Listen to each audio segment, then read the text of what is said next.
Hello friends, welcome to my channel. Friends, आज किसी ने रिक्वेस्ट किया मुझे कि आप नी पेन के ऊपर से वीडियो बना दीजिए।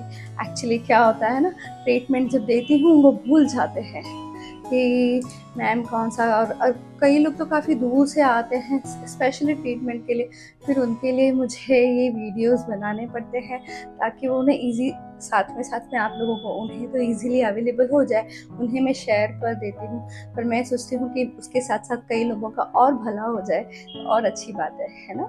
तो हम लोग आज नी पेन के ऊपर से आज का टॉपिक होगा कि नी पेन अगर है, नी पेन तो पता ही है आजकल का देखा जाए तो अधिकतर 30+ के बाद तो अधिकतर लोगों को होता है नी पेन, है ना।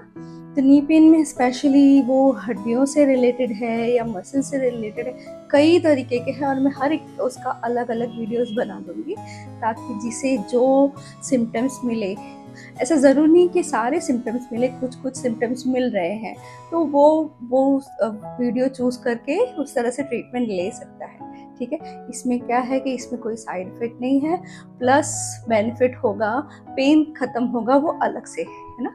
आज मैं एक सिंपल वीडियो जो किसी ने रिक्वेस्ट किया था क्योंकि उसके पास मैग्नेट अवेलेबल नहीं है, तो किस तरह से मतलब नी पेन, काफ़ी पेन होता है, वो एक जगह बैठ जाती हैं तो उठ के चलना उनके लिए मुश्किल हो जाता है, काफ़ी देर खड़ी रहेंगी तो भी चलते चलते दर्द महसूस होता है उन्हें, और अगर वो बैठ गई उठने लगी तो फिर नी या फिर कुछ ऐसे घुटने के ऊपर पकड़ के या फिर दीवार पे हाथ रख के फिर उठती है ना। तो उन्होंने कहा कि प्लीज़ हो सके तो मैम वीडियो बना के, मैं उन्हें ट्रीटमेंट शेयर कर रही थी तो उन्होंने कुछ वीडियोस देखे थे मेरे, तो उन्होंने कहा मैम आपके वीडियो से मुझे बेनिफिट हो रहा है, काफ़ी आराम मिल रहा है, तो प्लीज़ आप नी पेन का भी बना दीजिए। तो ऐसे 2-3 जनों के रिक्वेस्ट की वजह से तो मैंने सोचा चलिए आज एक डाल देती हूँ, फिर धीरे धीरे और भी वीडियोस डाल दूंगी।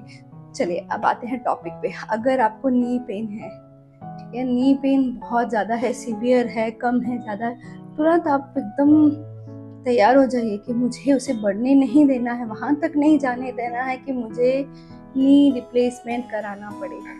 ठीक है, तो उसके लिए हम क्या करेंगे, जो हमारे पैर का सेकेंड फिंगर है, अंगूठे के बाजू वाला, ठीक है, मैं भी हाथ में बता रही हूँ, आपको पैर में लगाना है। मैं उसका एक पिक डाल देती हूँ ताकि वो आप लोगों को पता चले कि कहाँ पे कौन सा फिंगर लेना है। ठीक है, पैर का अंगूठा, अंगूठे की बाजू वाली जो उंगली है उसे डेली इस तरह से आपको ट्विस्ट करना है, क्योंकि यहाँ पे आपको पैर के उंगलियों में इस तरफ जॉइंट डिजनरेशन, हड्डियों का जो डिजनरेशन होता है, हड्डियों में जो कोई प्रॉब्लम आती है उसका ट्रीटमेंट होता है, और इस तरफ जो होता है वो स्टमक का पॉइंट होता है।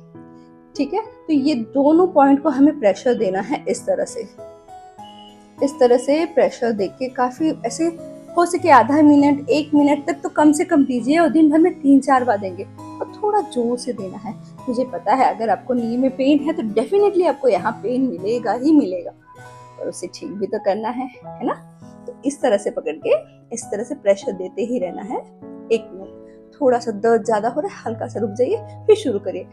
फर्स्ट डे से ही आपको ऐसा लगेगा थोड़ा सा हल्का हुआ, और आपको पूरी तरह से रिलीफ चाहिए तो आपको करना ही पड़ेगा डेली। इस तरह से प्रेशर देते जाइए उसे प्रेशर, और प्रेशर देके फिर आप देखेंगे, खड़े होने की कोशिश करेंगे तो आपको कुछ परसेंट तो रिलीफ मिलेगा ही मिलेगा।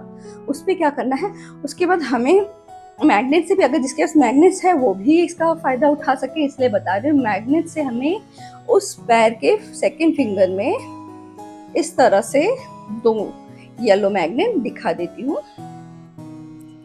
ये देखिए, जब हम पैरों में चिपकाएंगे उस फिंगर के जस्ट कॉर्नर पे तो ये होगा येलो। ठीक है, येलो, ऊपर से येलो दिखना चाहिए। ठीक है, और स्किन टच वाइट होना चाहिए। इस तरह से पैर के फिंगर में नेल के दोनों कॉर्नर पे, ठीक है, नेल के दोनों कॉर्नर पे एग्जैक्ट कहाँ लगाना है वो मैं पिक शेयर कर देती हूँ। ठीक है, उसमें आप लगाएंगे, आप देखेंगे कि उसे लगा के छोड़ दीजिए, रात भर के लिए छोड़ दीजिए, कम से कम 8 घंटे के लिए तो छोड़ना है, 8 से 10 घंटे 12 घंटे आप छोड़ देंगे। आप उसके बाद देखेंगे कि आपको धीरे धीरे आराम होना शुरू हो जाएगा। ये करना है, इसके साथ ऐसा लग रहा है और कुछ हो जाए ताकि मुझे और जल्दी आराम मिल जाए, तो हमें करस्पॉन्डेंस पे जाना होगा। करस्पॉन्डेंस, जो हमारे इसका पैरों का करस्पॉन्डेंस ये दो है, राइट। ये दो में जो ये जॉइंट है ये नी जॉइंट है, और ये जो जॉइंट है वो कैल्शियम जॉइंट है, ठीक है। तो हमें क्या करना है, हमें दोनों को लेना है ताकि हमें और जल्दी आराम मिले। ध्यान से देखिए किस तरह से करना है, किस तरह से, ये बहुत इफेक्टिव ट्रीटमेंट है। ये देखिए मैंने ये मेथी पट्टी बनाई हुई है। मेथी पट्टी बनानी कैसे है वो मैंने ऑलरेडी एक वीडियो डाल दिया है, हाउ टू मेक मेथी पट्टी, ठीक है। तो हम उस पे आप चले जाइए, और या फिर मैं डिस्क्रिप्शन बॉक्स पे डाल दूंगी, आप उसे देखेंगे कि किस तरह से मेथी पट्टी इजी वे में जल्दी जल्दी बना सकते हैं। ये देखिए इस जॉइंट पे, मिडिल जॉइंट पे लगा के इसे इस तरह से प्रेशर देना है, एक यहाँ पे और सेकंड यहाँ पे। अब सिर्फ कई लोग सिर्फ इसमें भी लगाते हैं, इसमें भी लगाएंगे तो भी चलेगा, तो भी आपको आराम मिल जाएगा। और सबसे ज्यादा ये जरूरी है, ये है आपके दिशा का फिंगर। दिशा कौन निर्धारित करता है, हमारे पैर है ना। पैर ही दिशा, किसी भी दिशा में आगे बढ़ रहा है पैर है, तो ये जो मिडिल फिंगर है ये हमारा है दिशा का फिंगर। तो हमें क्या करना है, इसमें तो लगाया ही है, इसमें इस तरफ के पैर दोनों पैरों का हो गया, हमें ये दोनों पैरों का भी लेना है, ठीक है। तो ये दोनों पैरों को भी आप या तो मेथी पट्टी लगाइए, या जिस तरह से पैरों की उंगलियों को मैंने बोला है ट्विस्ट करने के लिए, दोनों उंगलियों को करना है, दोनों पैरों के, आई मीन थंब के नेक्स्ट वाला पैर का जो उंगली है उसमें, और इसमें दोनों के पैरों के, इसमें देखेंगे आप दोनों हाथों के दोनों मिडिल फिंगर और रिंग फिंगर के मिडिल जॉइंट पे इस तरह से लगा लेना है, ठीक है।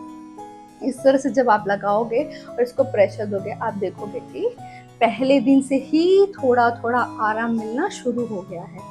फ्रेंड्स ये कोई भी लगा सकता है, इसका कोई रेस्ट्रिक्शन नहीं है कि ये एज के नहीं लगा सकते या एज के, आप 70-80 साल के हैं तो भी आप लगा सकते हैं, ठीक है। 30 साल के लोगों को भी दर्द हो रहा है तो उन्हें तो और जल्दी आराम है, क्योंकि उनका सर्कुलेशन थोड़ा अच्छा होता है, और जिनका सर्कुलेशन थोड़ा एज हो गया है वो ये और पैरों का लगाएंगे तो बहुत जल्दी आराम होगा। उसके साथ साथ मैं आपको धीरे धीरे और भी वीडियोस घुटने के ऊपर से, जैसे कि नी रिप्लेसमेंट तक आ चुका है, तो किस तरह हम उसे रिंग फिंगर के नेल चक्र पे कैसे मैग्नेट लगाते हैं, या फिर यहाँ पे इस फिंगर में कौन सा प्रॉब्लम हो तो कौन सी उंगली चूज करेंगे और उसमें कौन से मैग्नेट्स किस तरह से लगाएंगे, वो सारे टॉपिक्स धीरे धीरे लूंगी, ठीक है। और आप जल्दी लगाइए, जल्दी स्वस्थ होइए, और फटाफट लाइक एंड सब्सक्राइब कर दीजिए। हाँ, जिसे भी शेयर कर, जिसे भी जरूरत हो उसे डेफिनेटली शेयर करिए। Thank you friends.